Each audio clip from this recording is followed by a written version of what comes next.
Eu estava conversando com a nossa equipe de 12 sobre o tema Consolidados pela Palavra. E eu gostaria de compartilhar um pouco mais sobre isso. Eu tenho comigo muito certo que, até embora a gente se esforce muito, e se esforça mesmo, todo pastor, todo homem de Deus sério tem se esforçado para conduzir o rebanho de Deus na palavra, de acordo com a vontade de Deus. Mas a gente percebe que essa geração, ela parece estar tão assim, intertida com tantas coisas que o diabo tem usado nesse mundo. Existe tanto entretenimento que a nossa geração tem realmente se tornado uma geração muito vazia da palavra. Uma geração que se deixa interter por tantas coisas que não podem produzir a verdadeira satisfação, a tranquilidade, a solidez no caráter. Tem tanta coisa que vem, às vezes até nós mesmos seduzidos por aquela ideia errada de que um programa de TV, em algumas horas de assistindo televisão num dia cansado, podem trazer um descanso, um refrigério, e eles não trazem. Às vezes trazem até muito mais peso, porque às vezes você senta no sofá ou deita até o sofá para dar uma relaxada e coloca determinados programas que não podem produzir nem um pouco de edificação. Não vai ajudar em nada. E você levanta dali, você deitou para descansar. O propósito era, vou dar uma relaxada que hoje eu estou quebrado, hoje eu quero ficar à vontade que dar uma descansada. Hoje eu vou tirar para mim. E sai mais cansado ainda. É porque nós vivemos um mundo onde tudo que está sendo feito é para distanciar a gente cada vez mais de Deus. A gente vê hoje ainda cada desenho, parece tão inocente. Mas no fundo, está enchendo as nossas crianças de não somente comportamentos errados, distorcidos, mas está querendo colocar demônio mesmo nelas. Para os meninos ficarem endemoniados dentro de casa, fica tudo perturbado. Tem atitudes que a gente fica assustado. Peraí, meu filho, onde você viu isso? Com quem que você aprendeu isso? Foi lá na televisão, na babá eletrônica. Esses dias eu falei um pouquinho sobre as gerações aqui na igreja, o quanto essas gerações, uma geração mudava de 40 em 40 anos. Levou 40 anos para mudar uma geração. Há uns anos atrás, o pessoal aí que tem seus 60, 70 anos, viu as gerações mudando muito lentamente. Entrou a geração do sexo, rock and roll e tal, aquela coisa toda, paz e amor. Isso levou muito tempo para estabelecer uma geração como aquela. Mas nos últimos anos, estudos têm sido feitos e têm mostrado que as gerações estão mudando numa velocidade muito grande, muito grande. A mudança no comportamento das gerações tem reduzido para cada 10 anos, a gente está tomando sustos muito grandes. O que era inaceitável na minha época de criança, hoje, e de tempo em tempo a coisa vai acelerando mais, vai ficando cada vez pior. Quando que há um tempo atrás, quando eu era ainda criança, a gente encontraria prostituição tão assim escancarada como a gente vê nas ruas da cidade? Existia, mas não era assim. Pior ainda, não é só de mulheres, mas também de homens que se vestindo ou transvestindo de mulher, estão ali para angariar os seus clientes. E outra, antigamente, há uns anos atrás eu estive em Curitiba, em 1997. Foi 97. Via-se muito pouco disso. Já existia um pouco lá naqueles lá do centro. Mulheres. Hoje é de dia no sol quente. De manhã. A gente percebe que a coisa vai mudando de uma forma tão rápida. E são tantos exemplos que eu poderia citar aqui. Tantos exemplos. As gerações estão mudando. E há um vazio de Deus. Um vazio enorme. E a gente percebe dentro da própria igreja uma transformação tão demorada, irmã Maria Benedita. Vai sendo lento. Tem casos que a gente queria que aquela pessoa tivesse decolado, já fluindo, ganhando almas, fazendo a obra, e o irmão está lá atrás ainda. Por quê?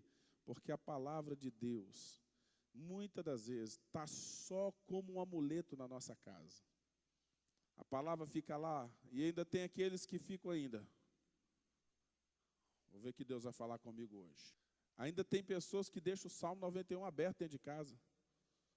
Como se o Salmo 91 aberto, a página lá do Salmo, pudesse trazer algum tipo de proteção só pelo fato de estar aberto lá. Como aquelas crendices antigas que a gente tinha quando não conhecíamos a Deus. Aí, antes de conhecer a Deus, até a gente entende. Mas existem pessoas que têm o Salmo 91 aberto, tem gente que copia. Eu me lembro de um amigo que copiava o Salmo 91, a mãe copiava e mandava colocar na carteira, para proteger. Eu nem sabia o que era Salmo 91 naquela época. Que isso? Que tal de Salmo 91 é isso? Eu nunca tinha lido a Bíblia até aquele momento. E ele carregava o Salmo 91 na carteira como se fosse uma reza, uma oração forte. Uma reza forte para livrar dos males. Mas ele na vida não tinha nem o Senhor do Salmo 91 e nem compromisso com o Senhor do Salmo, como teve o salmista do Salmo 91. Então não tinha nem compromisso com Deus e muito menos o Senhor do Salmo. E a gente vê cada coisa por aí. Eu queria compartilhar um pouquinho. Segundo Pedro, capítulo 3, versículo 18. Segundo Pedro, capítulo 3, verso 18. E vai utilizando a sua Bíblia aí. Já que nós precisamos nos voltar para a palavra, vamos andar na Bíblia. Me perdoe que alguns textos eu não vi numa sequência. Vamos primeiro com o Antigo, depois com o Novo Testamento. Então nós vamos andar um pouquinho na Bíblia. Segundo Pedro, capítulo, deixa o 17 e o 18, diz o seguinte: vós, pois, amados, prevenidos como estáis de antemão, acautelai-vos, não suceda que, arrastados pelo erro desses insubordinados, descaiais da vossa própria firmeza. Antes, crescei, diga crescei, na graça e no conhecimento de nosso Senhor e Salvador Jesus Cristo. A Ele seja a glória, tanto agora como no dia eterno. Amém? Deus está desejoso do nosso crescimento. Ele não apenas deseja, mas Ele manda a gente crescer. O apóstolo Pedro está dando um comando, e vocês têm que crescer, gente. O Pedro está falando, irmãos, tem uns insubordinados aí, tem alguns que estão falando tantas asneiras a respeito da fé, a respeito de Cristo, e vocês têm que tomar cuidado com eles, tomar cuidado com os mentirosos, com as seitas, com os enganadores. Pedro vai falar muito sobre isso na sua carta. Mas não basta só ter cuidado com o seita e com o enganador, a gente tem que crescer em Cristo. A gente precisa crescer espiritualmente, crescer na graça e crescer no conhecimento da pessoa de Cristo. Crescer na graça e no conhecimento do nosso Senhor. Saber quem Ele é, como é que Ele faz as coisas, como é que Ele gosta, como Ele deseja que a gente viva. Nós precisamos crescer em Cristo. Crescer nas coisas de Cristo. Porque a Ele seja dada toda a glória, honra e louvor para sempre. Amém? Glória a Deus. Oséias capítulo 6, versículo 3. O Senhor vai dizer através de Oséias que nós devemos conhecer e prosseguir em conhecer ao Senhor. Eu poderia fazer uma pergunta aqui. Será que nós aqui, igreja, nós temos conhecido e prosseguido em conhecer ao Senhor? E esse prosseguir dá a entender que nós vamos nos esforçar para buscar conhecê-lo. Aí eu penso que tem alguns que vão até uma parte e eles param no meio do caminho. Param no meio do caminho. Porque esse mundo está cheio de coisas, de ativismos também. Dizendo para a gente, não, a escola de crescimento pode esperar, rapaz. Você não precisa ir assim então de cabeça com as coisas de Deus. Você não precisa mergulhar tanto assim, não. Deixa isso aí para depois. Discipulado? Não. E discipulado, você não tem tempo para isso, não. Isso aí pode esperar também. O apóstolo, o pastor, o líder falou para você que você tem que vir para a célula, vir para Deus, que você precisa vir na quinta-feira. Não, você tem que tirar um tempo para você também. De fato, a gente precisa de um tempo para nós, mas dar tempo para Deus é o tempo mais bem investido que nós podemos investir ou dedicar a alguém, ou até mesmo a nós. Quando nós fazemos isso para Deus e nas coisas de Deus, nós estamos também descansando. Lembre-se que o nosso descanso está em Deus. Deus é o nosso descanso. Que cabeça é essa? Que cultura é essa? Que coisa ruim fizeram com a gente, pastor Gisele. A ponto de algumas pessoas pensar que o culto vai me estressar ou vai me cansar. Eu preciso Gente, eu não estou falando de pessoas que não têm tempo para estar um dia cuidando da família, das coisas de casa. Aliás, eu estou falando de pessoas que eles até têm esse tempo. Eles têm o dia da família, têm o dia da sua casa, tem outros dias disponíveis para fazer as coisas, mas quando é o dia do culto ao Senhor, eles estão achando que isso aí poderá ser um fado, um cansaço. Nós precisamos rever isso. Será que a gente está prosseguindo em conhecer o Senhor? Nós temos que nos questionar. Eu não estou te acusando, eu estou fazendo você refletir na sua vida. O quanto é que você está interessado em conhecer a Deus e se esforçando para isso? Pense nisso. Qual tem sido o seu esforço em prosseguir? Eu conheci um pouquinho de Jesus, eu vou me esforçar, eu quero conhecê-lo mais. Eu vou ter um encontro, eu ponho meu nome lá, eu vou investir. Quanto que é? R$200, encontro de prosperidade. Eu quero conhecer Deus. Tem um maravilhoso. Quanto que é? É tanto. Eu posso. Deus me abençoou. Glória a Deus por isso. Eu preciso crescer. Eu quero crescer espiritualmente. Eu quero buscar mais a Deus. Eu quero amar esse Deus de todo o meu ser. Eu não sei tudo. Ou tem alguém que sabe tudo aqui? Eu preciso crescer e prosseguir. Conhecer e prosseguir em conhecer ao Senhor. Oséias 4:6, é um texto próximo aí, bem conhecido nosso também. Deus vai dizer, o meu povo perece, o meu povo está sendo destruído. Oséias 4, verso 6. O meu povo está sendo destruído, porque lhe falta o conhecimento. E Deus vai culpar o sacerdote por isso. Existem alguns sacerdotes que realmente têm sido negligentes em buscar de Deus mais, em crescer. Então Deus diz, o meu povo está sendo destruído porque lhe falta o conhecimento. E porque tu, sacerdote, rejeitaste o conhecimento, também eu te rejeitarei, para que não sejas sacerdote diante de mim. Visto que te esqueceste da lei do teu Deus, também eu me esquecerei dos teus filhos. E se a gente pensar nisso aqui também para nós como sacerdotes dentro da nossa casa, porque eu penso nisso aqui para mim como um sacerdote à frente também de um povo, como alguém que foi honrado por Deus para estar à frente do ministério, mas também pensando no sacerdócio familiar. Se nós pensarmos nisso aqui como sacerdotes, principalmente nós os homens aqui, o quanto é que de fato nós estamos buscando conhecer Deus? Eu tenho visto uma tropa de homens que eles estão muito omissos espiritualmente. São homens, mas são relapsos. Eu estou falando de um povo, talvez que não esteja aqui hoje, mas se tiver algum deles aqui, hoje Deus quer te trazer libertação. Quem entendeu, diga amém. Diga, obrigado, Jesus. Amém, homens? Existe uma turma de homens que eles não querem buscar a Deus. Eles não têm buscado conhecer mais a Deus. E Deus diz, o meu povo está sendo destruído, porque lhe falta esse conhecimento. E esse conhecimento aqui é o conhecimento de Deus. Não é qualquer conhecimento. É claro que a falta do conhecimento, de modo geral, pode trazer danos a nós.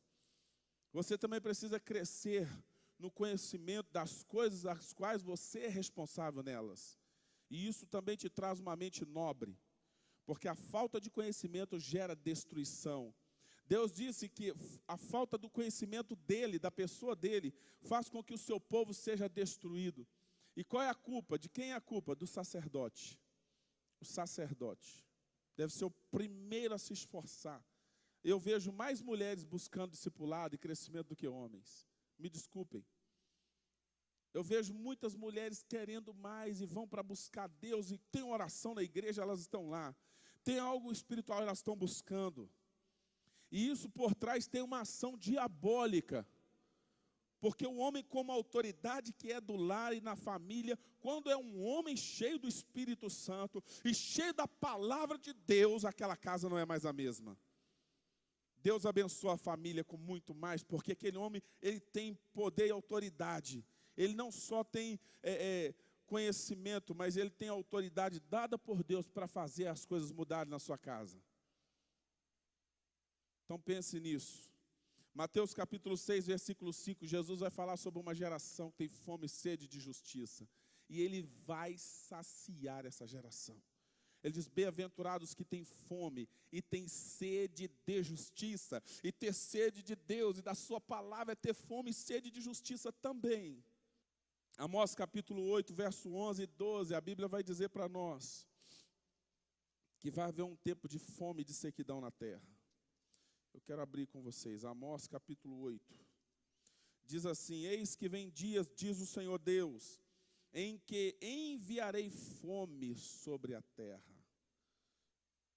Não de pão, nem de sede de água, mas de ouvir as palavras do Senhor. E Deus diz mais no verso 12, andarão de mar a mar e do norte ao oriente. Correrão por toda parte, procurando a palavra do Senhor, e não a acharão.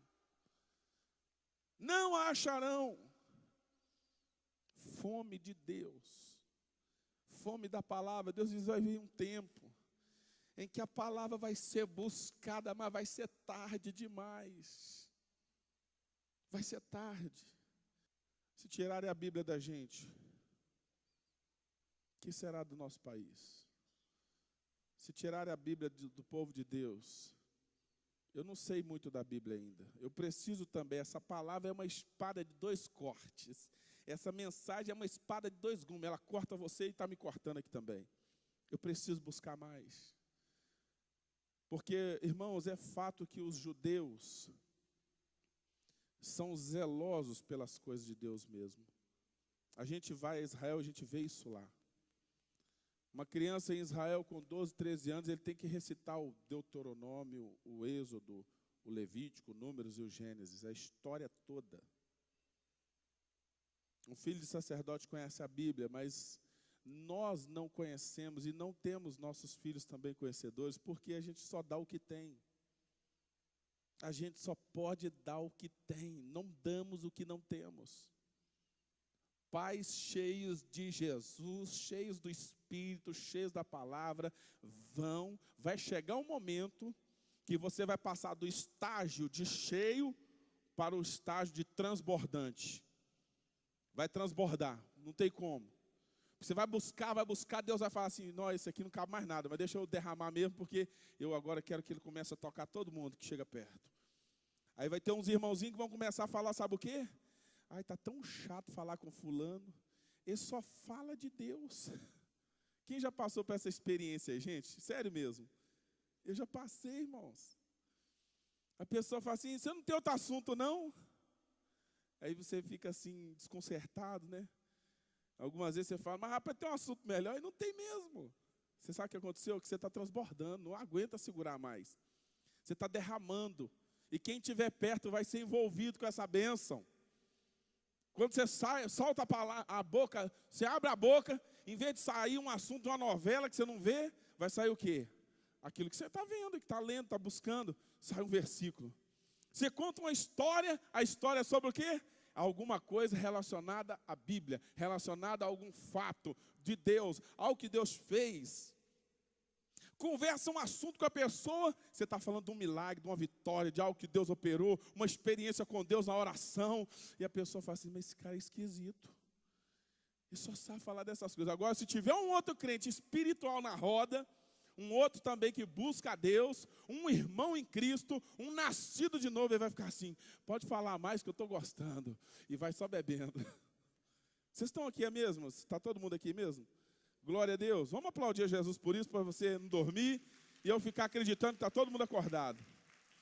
Aleluia. Glória a Deus. Jesus falou sobre isso. Jesus disse o seguinte, a boca fala. Boca fala ou não fala? Nós falamos muito e muitas coisas, mas a boca fala do que está cheio o coração. E um coração cheio, transbordante de Deus, na boca não vai sair outra coisa. Como é que faz um sujeito desse falar outro assunto? Se a empolgação dele é 24 horas com Jesus.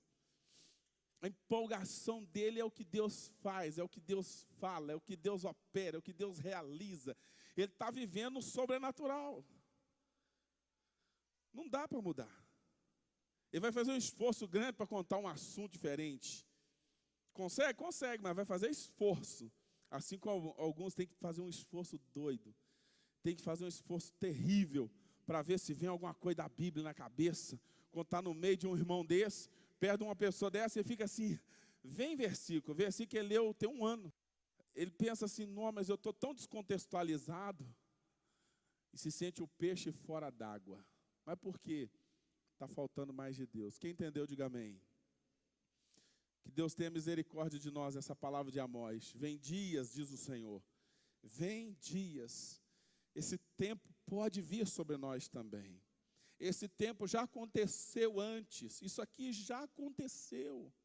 Houve um tempo que Deus se silenciou. Houve um tempo que Deus não falou por 400 anos. Houve cidades inteiras que foram evangelizadas e hoje não tem a palavra.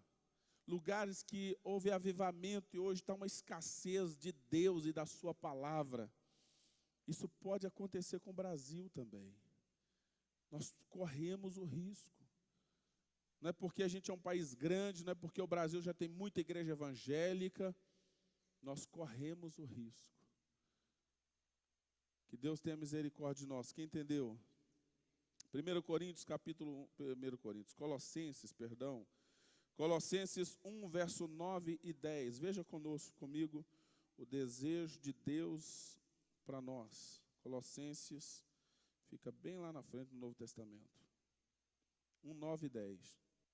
Paulo está feliz pelos irmãos de Colossos, e ele vai falar algumas coisas muito interessantes aqui. Ele diz assim, por esta razão, também nós, desde o dia em que o ouvimos, não cessamos de orar por vós e de pedir que transbordeis. Eu amei isso aqui.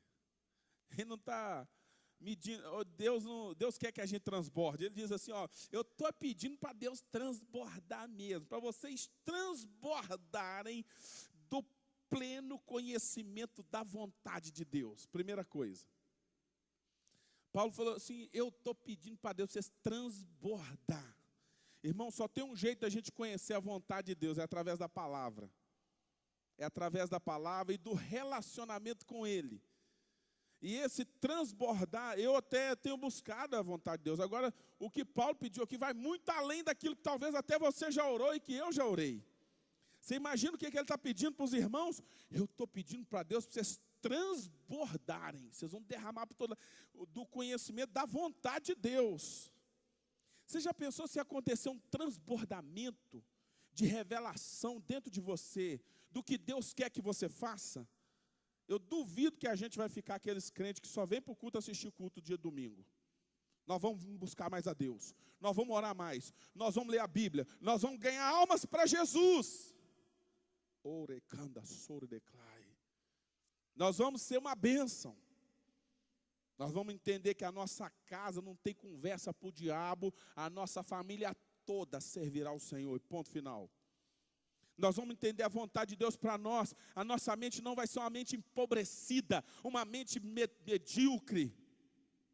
Vamos entender a vontade de Deus na nossa vida em relação ao nosso corpo físico, à nossa saúde, em relação à nossa vida próspera e vitoriosa nessa terra, em relação à nossa frutificação. Ele está falando de um conhecimento completo da vontade de Deus. E ele diz mais, em toda sabedoria e entendimento espiritual. Porque é aqui que está a verdadeira sabedoria. É esse o verdadeiro conhecimento que Deus quer que a gente tenha. Porque o conhecimento desse mundo é um conhecimento vão e muito pobre. E que até muitas das vezes tem sido desenhado, maquiado, para levar o homem para longe de Deus. Quantos jovens não entraram na faculdade? e desviaram. Se desviaram. Deixaram Jesus porque agora acham que sabe muito. Não, porque agora na faculdade, eu li um tal de um doutor fulano lá, de tal, e eu descobri que Deus não existe. Eu já vi isso. Pessoas que depois que começaram a estudar um curso, determinado curso, ficaram com o narizão empinado. E agora, quando vem para a igreja, aparecem os doutores do saber. Ouve a palavra, mas com a alma ensoberbecida. Isso eu já sei. Cuidado com isso. Essa não é a verdadeira maneira de se ouvir a Deus. Não existe um conhecimento nesse mundo superior ao conhecimento de Deus. Quantos podem aplaudir o Senhor por isso? Não existe sabedoria, filosofia, nada se compara a Deus e a sua palavra. Ele está acima de tudo e de todos. Não tem para Nietzsche, não tem para Freud, não tem para ninguém. Não tem para ninguém. Paulo começa 1 Coríntios fazendo a defesa da sabedoria de Deus e jogando lá no chão essa sabedoria mundana. Sabe quem são os verdadeiros doutores? Os verdadeiros doutores são aqueles que têm a revelação de quem é Jesus. Esses são os caras. Esses são os caras. Quantos conhecem Jesus aqui? Amém? Então, quando você conversar com alguém, você que se dobra diante de Deus, pode ir tranquilo. Você conhece o maior de todos. Você conhece Jesus Cristo. Não tem que ir com soberba, porque a soberba não procede de Deus, não é bênção.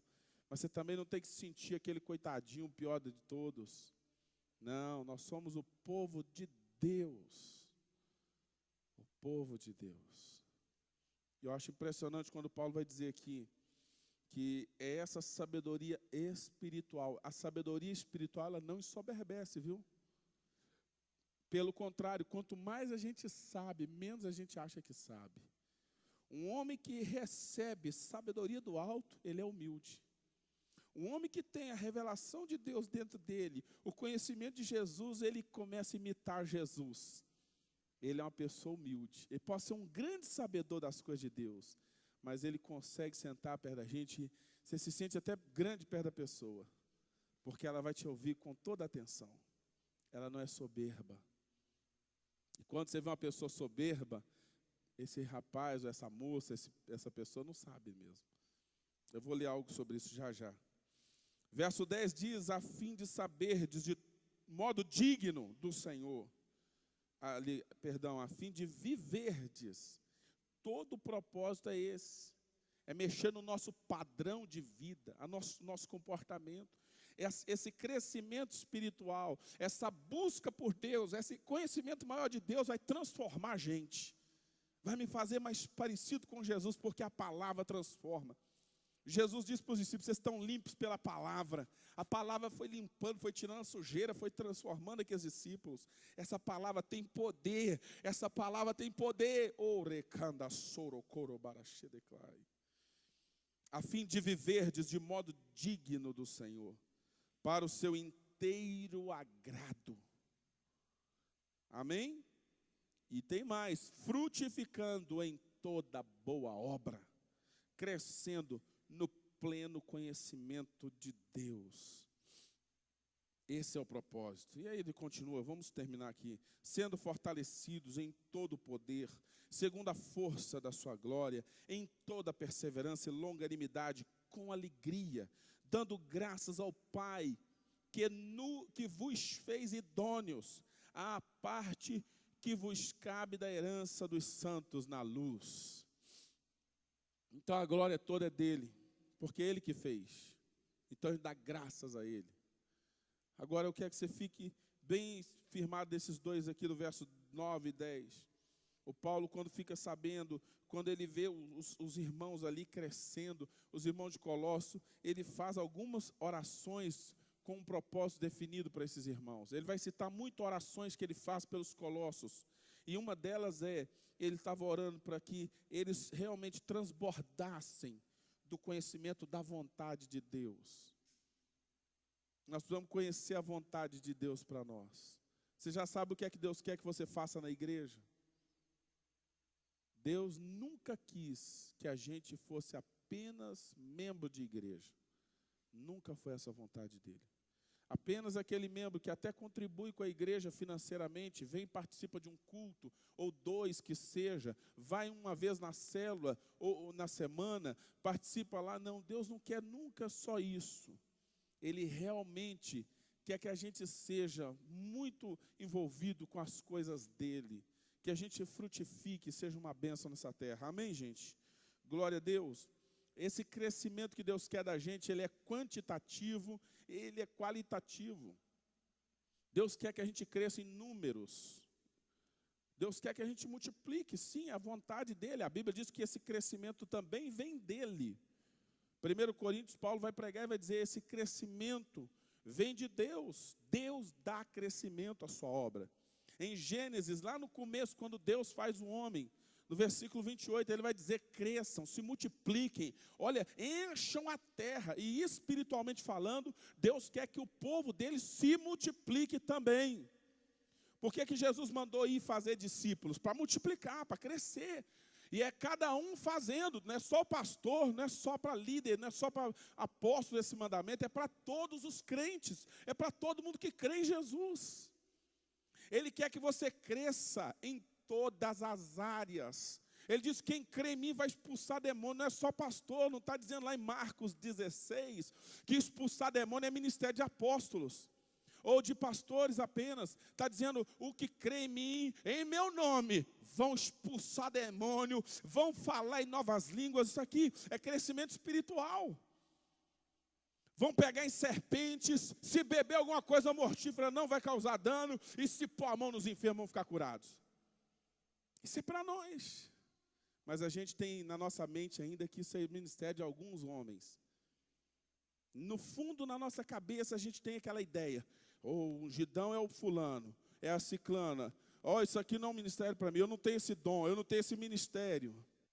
Quando Deus diz, aqueles que creem vão fazer isso. É para todos nós. Isso fala de crescimento espiritual. Tem crente realmente, numa expressão que eu vou usar aqui, que são nanicos espirituais. Naniquinho mesmo. Não chegaram 1,5 metro, não chegaram nem 1 metro ainda. São bebês na fé. Tem crente que até hoje ainda está precisando de leitinho, porque é um bebezão. Um bebezão, imagina um bebezão. Pequenininho, mas de bigode e barba. Está lá, que bebezão. Porque não cresce espiritualmente, não cresceu. Diga, Deus não quer isso para mim. Ele quer que você tenha umas pernas fortes, para você correr muito com a pregação, levar o evangelho. Ele quer que você seja um homem de Deus aprovado, uma mulher de Deus aprovada, alguém que conhece a Deus, que medita na palavra, que tem vida espiritual, que tem um testemunho brilhante na presença de Deus. Ele quer que eu e você sejamos uma bênção para essa terra. Ele, quando nos salvou, Ele pensou tudo isso a nosso respeito. Eu vou usar aquela pessoa, ele vai refletir a minha glória, ele vai ser uma árvore frutífera no meu reino. Essa pessoa vai ser um canal pelo qual eu vou levar a água da vida a muitos que estão com sede ainda. Esse é o desejo de Deus quando Ele nos salvou, quando Ele te salvou. Mas alguns pararam no meio do caminho. Hebreus capítulo 5, por favor. Hebreus capítulo 5, versículo 11 em diante. Diz assim: a esse respeito temos muitas coisas que dizer e difíceis de explicar. Porquanto, e o escritor dos Hebreus aqui, aos Hebreus, viu isso na vida daqueles irmãos lá que ele estava ministrando para eles. Olha que coisa triste para um pastor de uma igreja. Olha que realidade dura para um pastor olhar para o rebanho dele, e a Bíblia diz que a gente deve buscar saber o estado das nossas ovelhas. Eu preciso verificar como é que anda o meu povo, o meu rebanho em Deus. Procure saber o estado espiritual, o estado das famílias, o estado das ovelhas que você está cuidando delas. E o escritor dos Hebreus, quando olhou para o povo que ele estava pregando para eles, ele disse o seguinte, a esse respeito temos muitas coisas coisas difíceis de dizer, temos muitas coisas que dizer e difíceis de explicar. Eu estou no verso 5, ou verso 11 do capítulo 5 de Hebreus. Porquanto vos tende tornado tardios em ouvir. Eles não compareciam para escutar, para receber a palavra. Não compareciam. Imagina aqui, pessoas que iam para o culto, e ele vai falar sobre o culto, o escritor dos Hebreus vai falar que os irmãos faltavam muitos cultos. Como é que eu, como pastor, como é que os pastores, os discipuladores, vamos conseguir, irmã Ione, gerar uma igreja forte na palavra, saudável, se tem alguns que só aparecem de vez em quando para ser ministrado? Não tem como. É o que esses irmãos aqui faziam. O escritor falou assim, vocês não aparecem para receber, raramente eu vejo vocês. São tardios em ouvir. E diz mais, verso 12, pois com efeito, quando devíeis ser mestres, atendendo ao tempo decorrido, tendes novamente necessidade de alguém que vos ensine de novo quais os princípios elementares dos oráculos de Deus. Assim, vos tornastes como necessitados de leite e não de alimento sólido. Ora, todo aquele que se alimenta de leite é inexperiente na palavra da justiça, porque é criança. E diz mais, mas o alimento sólido é para os adultos. Por isso que eu estou trazendo essa palavra aqui para vocês hoje. Eu vou repetir. Todo mundo ligado, por favor. Esse culto está sendo passado no céu. Mas o alimento sólido é para os adultos. Aleluia. Para aqueles que pela prática, diga pela prática. Irmão, não é só aqui não, Faz aí, não é só conhecimento intelectual não. Diga, é prática. Não basta saber aqui, tem que viver. Aleluia. Não basta saber. Eu sei tudo, apóstolo. Você está praticando? Não. Então não está com nada. Para Deus não conta. O que conta para Deus não é o quanto a gente sabe. O que conta para Deus é o quanto a gente vive, pratica. É o Tiago 1:22. Não seja apenas ouvinte, mas seja praticante da palavra. Quem está aqui, dá um glória a Deus aí, por favor. Aleluia. E ele diz, o alimento sólido é para os adultos, para aqueles que pela prática têm as suas faculdades exercidas para discernir não somente o bem, mas também o mal. Esses que estão crescendo, já estão mais maduros, estão praticando a palavra e eles têm discernimento. Eles têm uma vida mais amadurecida. E por que eu estou trazendo essa palavra aqui? Porque Deus deseja que nós, os pastores, obreiros da casa dele, apresentemos todo discípulo dessa igreja como um homem e uma mulher perfeita em Cristo. Por que eu estou trazendo essa mensagem hoje? Porque ela é muito importante para nós. Você tem que crescer, irmão. Essa palavra perfeito lá é maduro. É alguém que está num outro nível.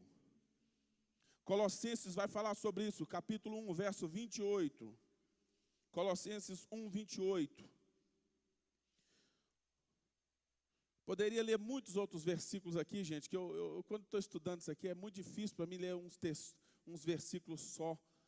Mas eu vou ter que fazer isso, porque senão eu não consigo concluir a mensagem.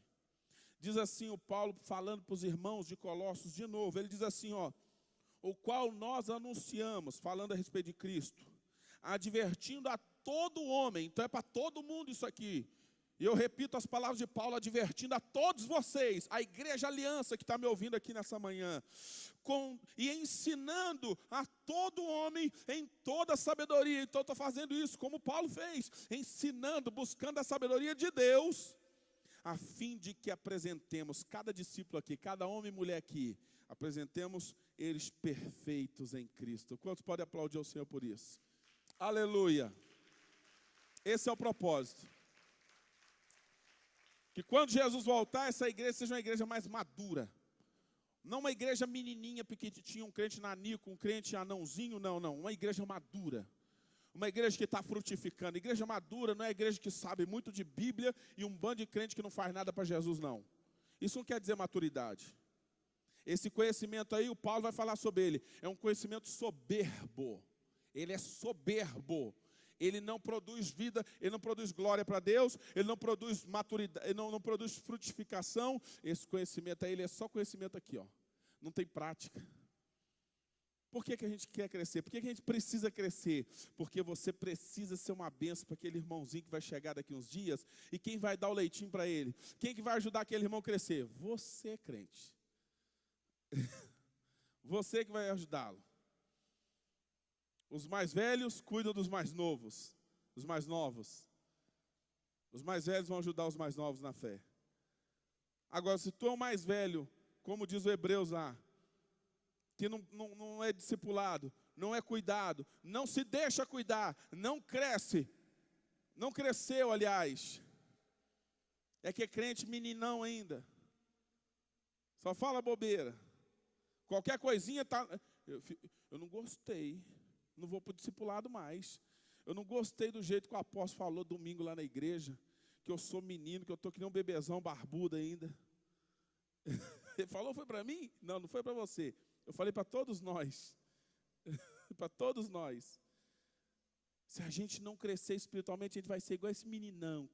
Um meninãozinho bonito, mas olha lá, não aguenta correr, não faz nada. Toda hora tem que ter alguém cuidando dele, dar uma injeção de ânimo nele. Vai, irmão. Vamos, irmão. Não desanima não, crente. Vamos, irmão, para o culto, irmão. Você é importante, você é querido, você é amado. Desanima não, senhor. Jesus está voltando. Paulo disse que ele sabia qual era a missão dele. Ele tinha que apresentar aquela igreja, uma igreja amadurecida em Cristo. Eu quero muito ver vocês frutificando mais. Sabe por quê? Efésios capítulo 4, verso 11. E aí nós vamos ler todo o texto até o 17 lá. O Senhor vai falar através de Paulo a respeito do propósito. Até o 16 nós vamos ler. Do 11 a 16, Efésios 4. Por que ele coloca apóstolos numa igreja? E eu quero já dizer para os irmãos uma coisa aqui que já vai também, ao mesmo tempo, ensinando a igreja. Porque, como Pedro falou, tem tanta coisa por aí, tem tanta besteira em nome do Senhor, tem tanta coisa sendo dita que é só Deus para ter misericórdia. Alguns já dizem que não precisa de pastor na igreja. Se não precisasse, para que Jesus colocou então? Quem colocou os ministérios na igreja foi Jesus. Leia comigo um pouco antes, leia comigo, vamos ver aqui, ó. Versículo 7 em diante, diz assim: e a graça foi concedida a cada um de nós, segundo a proporção do dom de Cristo. Por isso diz, quando ele subiu às alturas, levou cativo o cativeiro e concedeu dons aos homens. Esses dons aqui que estão falando são os dons de ministério, dons ministeriais. E diz mais, ora, que quer dizer subiu, senão que também havia descido às regiões inferiores da terra? Aquele que desceu é também o mesmo que subiu acima de todas as coisas para encher todas as coisas. E ele mesmo, falando de Jesus, ele mesmo, concedeu, umas versões da Bíblia diz assim, ele mesmo colocou na igreja. Eu gosto dessa versão também. Diz que ele colocou na igreja uns para serem apóstolos, outros profetas, outros evangelistas e outros pastores e mestres, os 5 ministérios. Bispo não é ministério, bispo é uma função que tinha na igreja. O bispo era alguém que coordenava outros, era uma cobertura que cuidava de várias igrejas, ele era um bispo. Era um pastor. Presbítero é um pastor também. O presbítero era um pastor auxiliar. Ele ajudava aquele pastor naquela obra e muitas vezes o presbítero ele era tirado dali e também mandado para cuidar de uma obra. Porque precisava, tinha poucos obreiros e muita necessidade. O ancião na Bíblia era um pastor também. Ancião é a mesma coisa que pastor, irmão. Ancião era pastor, era alguém mais experimentado, mais maduro, que estava à frente da obra. Aquelas mulheres lá de Romanos 16, que diz lá, a irmã Maria servia a igreja tal. No grego, não é servia, é pastoreava. Eram as pastoras. Eu não estou aqui falando coisas sem pé sem cabeça não, viu? Você pode anotar e pesquisar. Elas pastoreavam a igreja. Então, quero dizer para os irmãos o seguinte: quem colocou na igreja os pastores, as pastoras, foi Jesus. Ele colocou. E aí, quem é que vai tirar? Tem alguns querendo tirar por aí. Tem alguns que disseram, não, não tem. A Bíblia está dizendo, Jesus colocou na igreja. Ele colocou no corpo. Os 5 ministérios, apóstolo, profeta. O profeta é isso aqui, ó. É o dedo do quê? Tem gente que está pensando assim, do acusador. Não, é o dedo que aponta. Onde precisa ser consertado, onde precisa ser ajustado. Mostra o erro. O profeta, esse é o dedo do profeta. O apóstolo é o que toca os ministérios. É aquele que, profetas e apóstolos são os que estabelecem as bases do ministério. E os evangelistas, pastores e mestres. Os evangelistas são grandes ganhadores de almas, são homens que proclamam a salvação. O evangelista é muito engraçado, porque o evangelista não lida muito com a limpeza do novo convertido. Você conversa com o evangelista, se for um profeta falando com o evangelista, é perigoso até dar uma confusãozinha no momento. Que o profeta fala assim, não, o cara tem que se converter mesmo, que não sei o que, o evangelista, não, mas essa alma é tão querida, Deus vai fazer a obra, o negócio é que Deus vai salvar essa turma toda, o evangelista só vê salvação, para todo mundo, pode ser o maior pecador, não está nem aí. O profeta não, esse cabra sem vergonha, não toma jeito com Jesus, Deus vai mandar fogo do céu já já, esse sujeito que não se converta para ver. o pastor, aquele outro amoroso, quer cuidar, só fala de cuidado, consolidar, gasta tempo com as ovelhas, vai atrás. E o mestre é o cara da Bíblia. O mestre são as pessoas muito usadas para ensinar. Eles geram muito crescimento. Quando alguém tem um discipulador mestre, você pode ter certeza que aquele discípulo vai saber muito de Bíblia, porque o mestre jorra, ele esbanja o conhecimento, ele vai falar dos detalhes, e ele fica ali. E são homens também de uma unção de Deus. E eles não só tratam de conhecimento simples da Bíblia, não. Dentro dos ministérios, os mestres são pessoas usadas pelo Senhor para apontar direções de ensinos de uma forma muito forte. O que é que Deus quer que a gente fale agora nesse tempo? Os profetas, principalmente os profetas, geralmente são mestres também da Bíblia. Os apóstolos, eles são desbravadores. Apóstolos lidam muito com formação de liderança. Apóstolos não são pessoas de ficar muito negócio de problema, não. O negócio deles é o seguinte, o problema, se é para resolver, vai resolver rápido. Vocês vê, olha para o Paulo lá, vocês vão ver. O apóstolo lida com a expansão, o crescimento da igreja. Leva o evangelho. Vamos lá, o pastor pastoreia os problemas, resolve. Deixa o pastor aconselhar, que o pastor é mais calmo. O pastor conversa com o pessoal, meu filho, vamos com calma aqui. Você tem que pensar aqui nesse negócio, isso aqui vai trazer consequências para você. Na igreja precisa de todos. Na nossa igreja a gente tem pessoas com caráter ministerial, apostólico, profético, pastoral, evangelístico, e tem também os mestres. Geralmente os apóstolos lidam também com essa base de ensino muito forte, eles ficam preocupados com para onde a igreja está indo. Os pastores têm uma unção de Deus muito grande para edificar a igreja, A igreja na mão de pastor cresce, porque eles lidam muito com amor, lidam muito com pastoreio, tem um pastorado de muita qualidade. E os mestres, eu já falei, evangelista também. É muito forte isso. E a igreja precisa de todos. Eu te pergunto, quem é você na sua célula? Quem é você lá? Eu posso, não sei, eu acho que eu não sou nada. Você tem que buscar. Você é alguma coisa. Talvez você seja mais um evangelista. E aquela pessoa que a célula, toda hora está chegando mais um com você. Você gosta de ganhar alma para Jesus. O evangelista sempre está ganhando alma. Ele fala, as pessoas vêm facinho para Jesus, porque o evangelista tem uma graça de Deus para ganhar almas para Jesus. Deixa eu ir fechando aqui. Quem colocou os ministérios na igreja, irmãos? Jesus. Ele tem autoridade para colocar na igreja alguma coisa ou não? Tem, porque a igreja é dele. Quem é que manda na igreja? Quem que é o pastor maior da igreja? Quem que é o cabeça da igreja, a cabeça do corpo? Quem é o senhor da igreja, irmãos? É Jesus.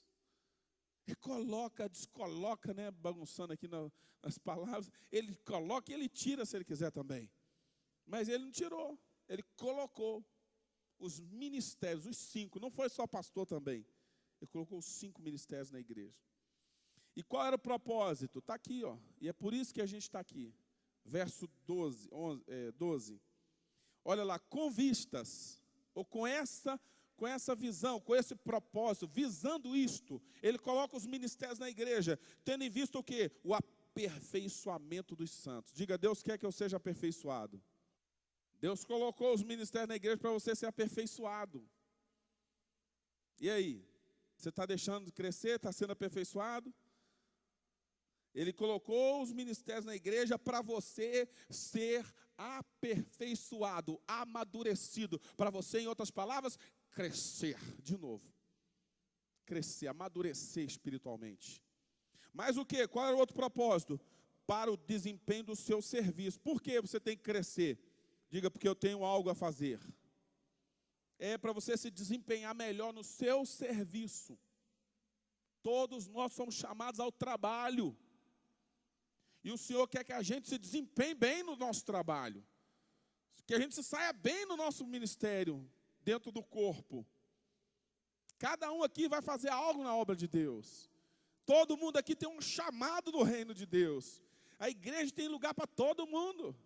As células são um grande lugar de oportunidade para todo mundo trabalhar para Jesus. O evangelista leva alma o tempo todo, ganha alma. E o líder muitas vezes vai ver ele ali se esforçando, vai dar oportunidade para ele também dar uma palavra. Ele vai crescer espiritualmente.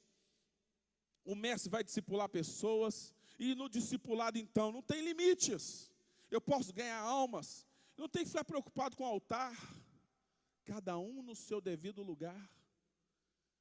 Alguém falou para mim um dia que, mas lá na igreja você não dá oportunidade. Eu falei, que? Você tem tanta oportunidade. O nosso campo, sabe qual é? É o mundo. O nosso púlpito está aí, ó, o mundo é o nosso púlpito. John Wesley falou, o meu campo é o mundo. Proibiram ele pregar na igreja, ele colocou uma caixa na rua e começou a pregar e ganhar alma para Jesus. É claro que a gente não vai fazer isso com rebelião, porque ninguém está proibido de ganhar alma, nem de consolidar alma. Pode ganhar quantas almas você quiser, pode ganhar, ganha mesmo, eu quero muito que a gente ganhe. Se for preciso fazer um culto aqui só do pessoal que você ganhou para Jesus, eu vou ficar muito feliz de fazer. E vou lhe chamar para pregar ainda. Nenhum problema quanto a isso. Desde que você esteja caminhando em fidelidade, discipulado, se é submisso, é ovelha, é discípulo, é filhão. Porque, irmãos, a gente tem que entender que tem princípio as coisas. Sim ou não, gente?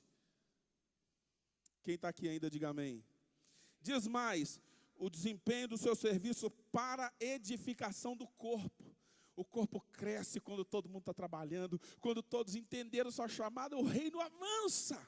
A obra cresce, irmãos. A obra só não cresce se ficar um bando de crente. Eu não estou falando de você, é de um outro pessoal que não veio hoje. Tudo na igreja, todo mundo lá, só com a boquinha aberta esperando. Põe aqui, apóstolo, meu papazinho de hoje. Aí sai do culto ainda falando assim, não gostei muito. Ele mandou a gente trabalhar para Jesus. Vamos lá. Então, versículo 13. Até que, veja lá, tendo em vista, agora até que todos cheguemos à unidade da fé, crescimento espiritual. E mais o quê? E do pleno conhecimento do Filho de Deus. Tinha que ter isso aqui de novo. Como Deus quer que a gente cresça, que a gente fique todo mundo num nível de fé mais alta, e que a gente conheça mais o Filho de Deus. Dá um aplauso para ele, dá um aplauso para Jesus, faça alguma coisa.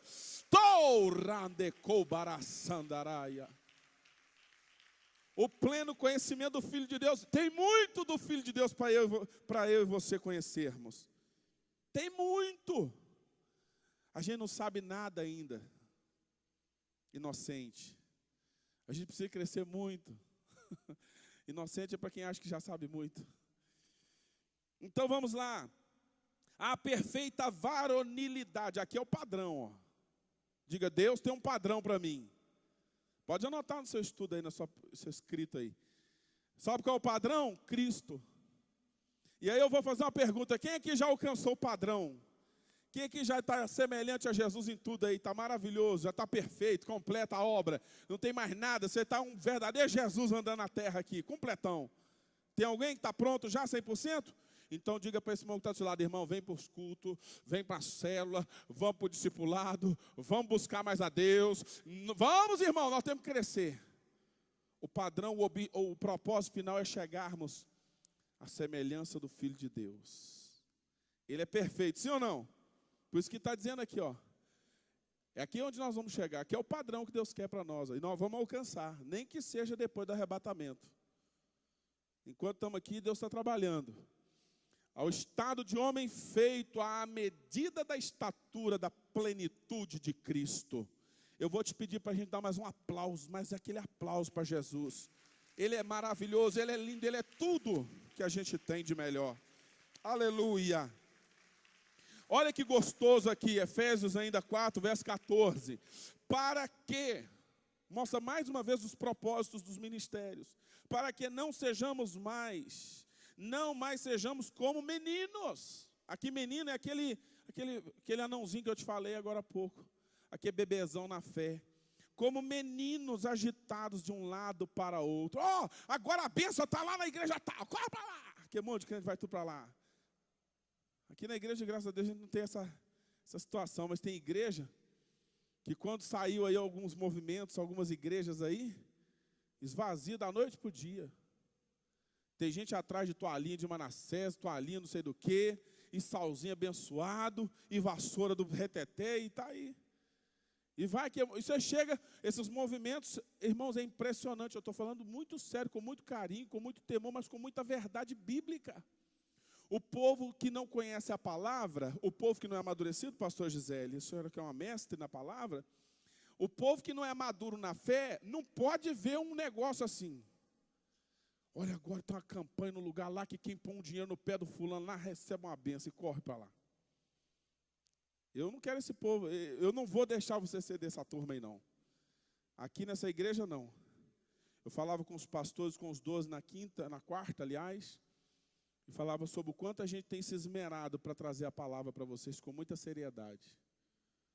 Hoje de madrugada estava lendo a Bíblia, orando, Deus me fala, me dá, me ajuda. Eu preciso trazer a sua palavra para o seu povo. Me dá graça, Espírito Santo, por favor. E nessa manhã eu estou funcionando mais como um ensinador.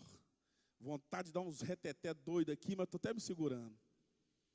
É porque o ensino é forte, me dá vontade de dar uns pulos, uns gritos, que é forte, mexe comigo. Eu me empolgo com a Bíblia. Agora que interessante, o texto está dizendo para a gente não ser menino, que vai para qualquer lugar, vento de doutrina, corre para cá, corre para lá, atrás de bênção. Irmãos, é a bênção que tem que correr atrás da gente. Ela vai correr quando? Quando a gente praticar a palavra. A bênção, você não precisa ir atrás dela, ela que vai vir atrás de você. Está aí Deuteronômio 28. Mas olha só, o verso 14. Para que não mais sejamos como meninos agitados de um lado para o outro e levados ao redor por todo o vento de doutrina, pela artimanha dos homens, pela astúcia com que induzem ao erro. Eu tenho visto cada coisa que é tão terrível em nome do Evangelho. E muitos crentes ficam numa dúvida enorme, mas numa dúvida, porque a aparência de verdade é muito grande. A aparência. E muitos crentes estão assim, mas apóstolo, não é de Deus? Olha, aconteceu tal coisa. Cuidado com o evangelho do comércio. Vocês me falem o dia que eu vendi uma vassoura aqui ungida nessa igreja. Que dia que eu vendi algum produto aqui, em nome da fé. Troquei uma bênção em troca de uma oferta. Qual foi o dia? Vocês participaram de um culto desse. O apóstolo fez uma bênção lá na igreja, mas a bênção era só para quem desse um dinheiro X. Teve algum dia desse aqui? Não, eu nunca fiz isso. Eu nunca fiz isso e não vou fazer. Porque isso não procede de Deus. Isso é mercadejar a palavra. Agora eu ensino vocês, às vezes eu já fui atacado por isso, na questão de finanças, na questão de fidelidade, na questão de honrar Deus, de amar Deus, de investir na obra com força mesmo, para a obra avançar. Sem ficar trocando, sem ficar enganando ninguém. Eu não sou bom nisso. Não sou bom. Eu falei para a minha equipe lá, tem 14 anos que vocês estão comigo. Eu nunca cheguei na reunião de 12 para ficar só contando piadinha, historinha. É Bíblia, é palavra, é oração, é buscar a Deus. Vocês nunca me viram no culto aqui, eu não sou bom de ficar enrolando o culto, contando história, não sei o quê. Não sei fazer isso. Eu não sei. Mas essa palavra aqui, com a bondade de Deus, nós vamos pregar. Simples, mas poderosa. Aleluia. Tem muito que eu não sei. Eu realmente não sei. Tem tanto para eu aprender ainda. Mas nós vamos chegar lá com a bênção de Deus. Amém, gente? Diz mais aqui, verso 15, seguindo a verdade em amor, cresçamos. Olha lá, tinha que ter de novo, né? Cresçamos em tudo naquele que é a cabeça, Cristo. Volta ao tema do início, o crescimento espiritual de novo. Deus quer que a gente cresça. E diz mais, de quem todo o corpo bem ajustado e consolidado pelo auxílio das juntas, segundo a justa cooperação de cada parte. Isso aqui entra os líderes de célula, aqui entra, pode pôr aqui o nome das juntas, aqui as células, os líderes, os 12 pastores, os ministérios, todo mundo cooperando, todo mundo ajudando, os ministérios trabalhando, os líderes trabalhando, a igreja trabalhando, para o povo ficar forte na fé, né, trabalhando para o crescimento espiritual. Então, de quem todo o corpo, bem ajustado e consolidado pelo auxílio dos ministérios, de toda a junta, segundo a justa cooperação de cada parte, uns fazem mais, outros fazem menos, mas todo mundo está fazendo um pouquinho, todo mundo está ajudando, efetua o seu próprio aumento para a edificação de si mesmo em amor. A igreja vai crescendo, a obra de Deus vai avançando e ninguém detém essa obra. Quantos podem dar glória a Deus por isso? Eu estou com vontade de parar já, mas eu preciso ler mais uns 2 aqui ainda. Tem mais ainda, só estou nessa página aqui ainda, tem a de cá. A de cá fica para um outro dia. Vamos lá. Então Deus quer esse nosso crescimento. Agora, eu falei no início, esse crescimento se dá, e eu vou fechar com essas 2 coisas, eu não vou ler todos os versículos, não dá. Mas vocês podem estudar isso em casa. Esse crescimento vai se dar, eu vou citar pelo menos 3 situações. Primeiro, pela palavra. E aí entra uma série de coisas, viu, irmã Maria? Porque essa palavra, pela palavra, é o seu estudo buscando a Deus na sua casa, a sua vida cristã, o seu devocional, você lendo a Bíblia, buscando o Senhor.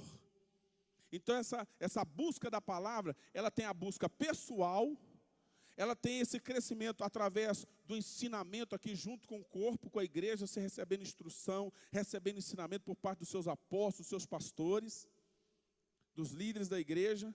Esse crescimento pela palavra se dá também no discipulado, na célula, no caminhar junto com os irmãos. Não é um crescimento que Deus quer que você vire um xiita, se isole no mundão seu lá sozinho, e eu estou crescendo espiritualmente aqui. Maravilha, glória a Deus, mas que você tenha a humildade de aprender junto com os seus irmãos. Esse crescimento ali, quando ele é verdadeiro, você não tem dificuldade de se dobrar e ouvir o outro, de ser discipulado, de se acompanhar, de estar junto, de somar com o seu líder. É tão gostoso isso, é tão forte isso. E aí tem um salmo que eu vou citar para vocês lá em casa. Ele é muito forte. Ele é um dos salmos mais lindos da Bíblia toda. É o Salmo da Palavra, o 119. É bom ler ele todo, mas eu separei um trechinho forte demais, que tem a ver com isso aqui, que é o do 97 até o 105. Eu vou citar uns 3 ou 4 aqui, só para a gente ficar com eles. Mas você leia depois. Diz assim no 97, o salmista falando, como eu amo a tua lei. Ela é a minha meditação o dia todo. No 103 ele vai dizer o seguinte, a sua palavra é igual mel, ela é doce. Me ajuda aí, o 103, o Salmo 119, 103. Ele vai dizer que essa palavra é como mel na boca dele e é gostosa. Quão doces são as tuas palavras ao meu paladar, mais doces do que o mel à minha boca. Essa palavra ela é gostosa, ela é prazerosa. E o verso 105, para fechar com chave de ouro. Lâmpada para os meus pés é a tua palavra e luz para os meus caminhos. Então essa palavra vai me iluminar e eu não vou tropeçar. O verso 9 até o 11 vai dizer, como é que um homem, uma mulher, um jovem, quem quer que seja, pode manter a vida pura, o caminho reto, observando os caminhos de acordo com a palavra, se isso aqui está de acordo com o que Deus quer, se esse caminho é um caminho de bênção, segundo a palavra. E aí ele diz, eu guardei a tua palavra no meu coração, para eu não pecar contra o Senhor. Então tem tanta coisa boa. O Salmo 119 é o Salmo da palavra, esse crescimento, essa edificação, ele vem primeiro por meio da palavra, mas em segundo lugar, ele vem também por meio da oração, da nossa busca por Jesus, da nossa intimidade com Deus. Sem essa vida de oração, a nossa vida fica incompleta. Fica aquele crente cabeção de Bíblia, sabe muito aqui, ó, mas não tem fogo aqui, como disse o pastor Hernandes Dias Lopes. Não tem fogo no coração. É aquela cabeçona cheia de versículo, mas falta poder. E esse poder só tem um jeito, é na intimidade. E eu descobri umas coisas muito interessantes no meu discipulado lá, aprendi no meu discipulado. A pessoa que não gosta de orar, ela não gosta mesmo, tem gente que não gosta de orar. É uma série de coisas. Primeiro, essa pessoa nunca nasceu de novo. Não tem como uma pessoa que nasceu de novo ficar longe do relacionamento com Jesus. Ela quer falar com o Pai. Ela vai desenvolver a oração. Ela vai crescer na oração, na intimidade com Deus. Então essa pessoa também, eu descobri que a pessoa que não gosta de orar, ela nem conhece Deus. Se ela conhecesse, ela ia ficar mais tempo com Deus. Ela ia chorar na presença de Deus. Então é uma questão de desenvolver relacionamento. Eu descobri isso, que a oração é uma questão de relacionamento com Deus. E tem tanta coisa sobre oração na Bíblia, e eu queria só desmistificar umas coisas aqui para os irmãos. Exemplo, existem alguns pensamentos que já foram passados, que a oração, a nossa vida de oração tem que ser só no nosso quarto. É uma parte da verdade. Jesus vai falar em Mateus 6, quando você tiver que buscar Deus, você entra no seu quarto, fecha a porta, ora o teu pai que está em secreto, e o teu pai que está em secreto vai te recompensar. Vai ver tudo e vai te recompensar. Esse é um dos ensinamentos, é uma parte. Mas Jesus não orava só nas portas fechadas no quarto. Ele ia para o monte também. Lucas 6:12, ele está lá no monte buscando, a noite inteira orando pelos 12. Ele ia levantar os 12 no outro dia. Então ele foi para o monte buscar Deus. Você vai ver Jesus várias vezes no monte, levando os discípulos para o monte para orar. Lucas 6, Mateus 17. Você vai ver Jesus falando sobre a igreja, sobre a casa dele. Ele deu uma briga um dia no templo, jogou as mesas, os cambistas, tudo para o chão, e falou: vocês não têm respeito pela casa do meu pai? Aquele lugar lá onde estavam os cambistas era o pórtico de Salomão, era o pátio da oração. E Jesus foi lá para quê? Talvez tenha ido para orar. Chegou lá, estava lá os cambistas, derrubou tudo, meteu o chicote naquela turma. Aquele dia ficou irado. Fez um chicote, saiu descendo-lhe o couro no pessoal. Ele falou: porque está escrito que a minha casa, a casa do meu pai, vai ser chamada do quê? Então a gente pode orar na igreja também. Vocês estão aqui ainda, gente? Atos capítulo 3, o irmão Pedro, o apóstolo Pedro, e o apóstolo João, 3 horas da tarde, para onde que eles foram? Para a casa do Senhor. Atos 3, verso 1. Eles estavam indo para o templo, 3 horas da tarde. Para quê? Para orar na igreja, na casa de Deus. Lá em Atos, capítulo 16, o apóstolo Paulo está lá na cidade, lá, e ele vai ganhar a irmã Lídia, vai consolidar a Lídia, e ele vai para um local de oração. E chega lá e encontra um monte de irmão orando. E é um local, a Bíblia não cita o local, mas ele diz que ele vai beirando o rio da cidade, né? Atos 16, verso 13, no sábado, saímos da cidade para junto do rio. Então foi num lugar que não era monte, talvez fosse um vale, um local lá, perto do rio. Junto do rio, onde nos pareceu haver lugar de oração. E por que ele entendeu que ele ia num lugar de oração? Tinha uns irmãos orando lá. Tinha um pessoal buscando a Deus. E diz aqui, ó, e assentando-nos, falamos às mulheres que para ali tinham concorrido. E certa mulher chamada Lídia da cidade de Tiatira, vendedora de púrpura, temente a Deus, nos escutava. E o Senhor lhe abriu o coração para atender às coisas que Paulo dizia. Depois de ser batizado, já tinha até o rio ali, né? Nem perdeu a oportunidade, confirmou a salvação, o Paulo era rápido. Já derramou a irmã na água logo, já batizou a irmã. Depois de ser batizada, ela e toda a sua casa, então não estava só a mulher, tinha mais gente. E aí nos rogou dizendo: se julgais que eu sou fiel ao Senhor, entrai em minha casa e ficai aí, e nos constrangeu a isso. Vamos ficar em pé em nome de Jesus. Outra questão do nosso crescimento, ele vai se dar através do nosso trabalho na igreja, trabalho na célula, envolvimento na obra de Deus. Ninguém que fica só aprendendo vai crescer. Eu tenho falado sobre o discipulado. Discipulado é um negócio fantástico. Mas todo mundo aqui precisa arrumar alguém para discipular. Nem que seja por medida provisória. Arranja alguém. Porque é assim que a gente cresce, é trabalhando, é fazendo. Ninguém cresce só em sala de aula aprendendo. Você fica aqui me ouvindo hoje, tem um tipo de crescimento aqui. Mas já pensou você pegar essa palavra agora e pegar um discípulo e ó, irmão, você não foi domingo, agora deixa eu te pegar aqui.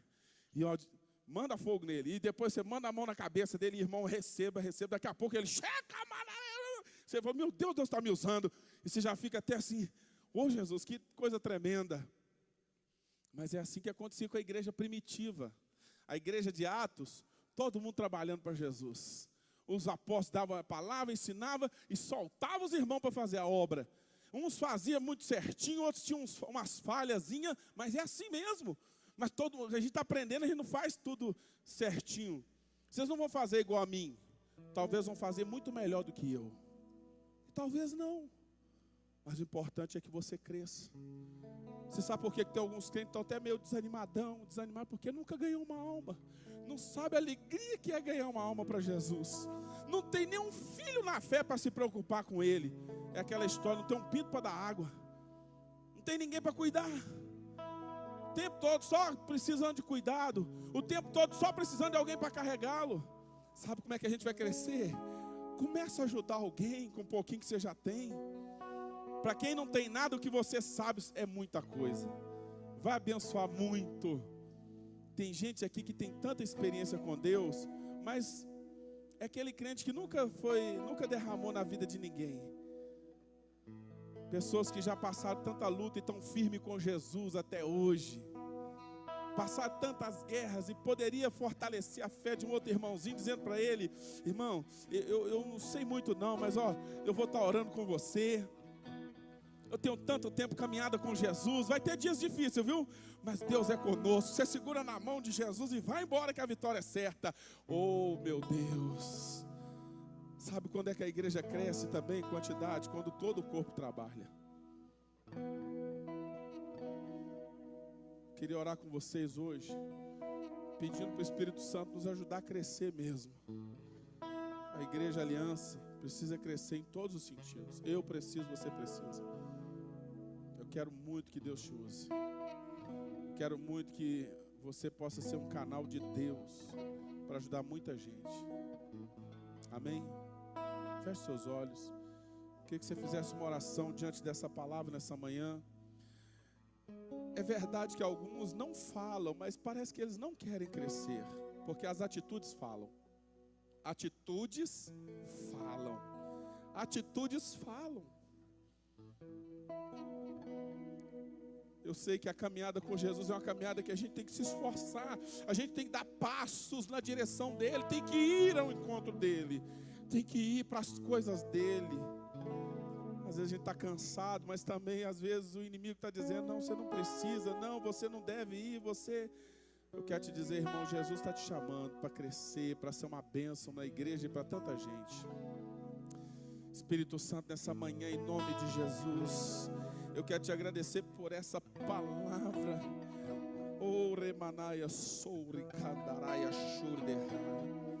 Obrigado pela sua palavra, obrigado pela ação do Senhor sobre nós. Obrigado porque o Senhor tem sido tão bom conosco, meu Deus. Deus, o Senhor tem falado com a gente, nós temos ouvido a sua voz. O Senhor tem nos chamado para dar um passo mais. Vem, filho, vem, dá mais um passo, cresce, se fortalece e venha. Eu sei que o Senhor há de nos abençoar muito, o Senhor há de nos fortalecer. Crescer exige uma série de coisas. Crescer também é um chamado à responsabilidade. Crescer é um chamado a nós realmente entrarmos numa outra fase. E esse é um tempo que o Senhor está falando. Cresça, igreja, cresça, meus filhos, cresçam na fé, cresçam na graça, cresçam no conhecimento, cresçam na unção, cresçam na intimidade, cresçam na sabedoria, cresçam aquele crescimento saudável que glorifica a Deus, que não nos deixa soberbos, mas que nos faz ainda descer os degraus a mais da humildade. Nos ajuda a crescer como servos. Oh, meu Deus, o Senhor lavou os pés dos discípulos. O Senhor não precisava. Tu és o Senhor de toda a terra. E o Senhor desceu lá para lavar os pés e enxugou com a toalha. E o Senhor disse, como eu fiz, vão e façam. Sejam servos.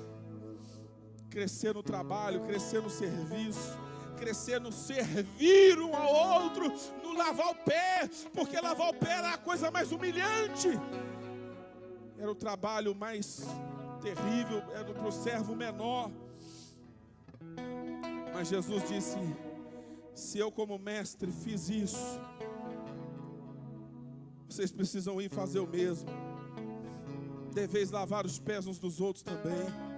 Eu vos dei o exemplo para que, como eu fiz, vocês façam. O servo não é maior do que o seu Senhor, nem o enviado maior do que aquele que o enviou. E se vocês sabem isso, bem-aventurados vocês são, mas não apenas por saber, se praticam. Se vocês praticarem, vocês são bem-aventurados. Vocês são os mais felizes da terra.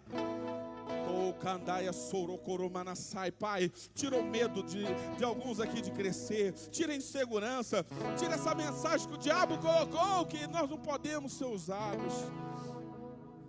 Tira o desânimo, Senhor, nos ajuda a crescer, nos ajuda a desenvolver, que esse ano seja um ano de crescimento, um ano de mais busca, de mais oração, de mais dedicação, de mais entrega ao Senhor. Em nome de Jesus e para a glória de Jesus Cristo. Aleluia, aleluia, aleluia, aleluia. Diga: Pai, eu vou crescer. Em nome de Jesus. Diga: Pai, eu aceito o chamado de Jesus para eu ser um discípulo. Eu não quero ser esse crente nanico. Jesus veio fazer discípulos, e fazer discípulos subentende alguém que entrou para o crescimento. Eu quero ser um discípulo de Jesus. Eu quero crescer espiritualmente. Eu quero amadurecer mais. Eu me disponho. Eu vou buscar mais. E eu quero, Senhor, ser uma bênção para aqueles que estão à minha volta. Eu quero ser essa pessoa que vai transbordar no conhecimento da vontade de Deus, para que eu possa ser uma bênção, para que eu possa te alegrar, Senhor, ainda mais, em nome de Jesus. Amém e amém. Dá um forte aplauso ao Senhor. Aleluia, aleluia.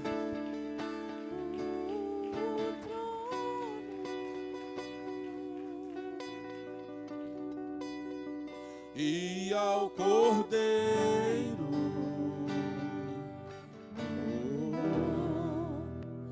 seja o louvor,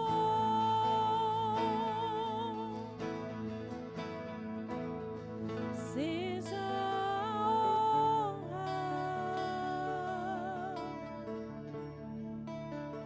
seja a glória, seja o domínio pelos séculos dos séculos. Seja a honra, seja a glória, seja o domínio pelos séculos dos séculos.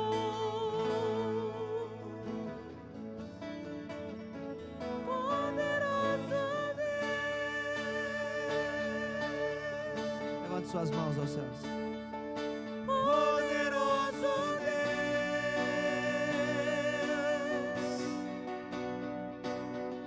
poderoso Deus, minha alma anseia por ti. Nós te adoramos, Poderoso nós te bendizemos, porque o Senhor tem todo o poder, Senhor. Obrigado, Jesus. Deus, Obrigado, Senhor, pela tua palavra, Senhor. Viveremos por ela e para ela, Senhor. Porque tu és poderoso, tu és maravilhoso e nós te amamos, Senhor. minha alma Alabassuri canto manaragassuri andaralabaxas. Muito obrigado, Jesus. A ti seja a honra e a glória, Senhor. Em nome de Jesus.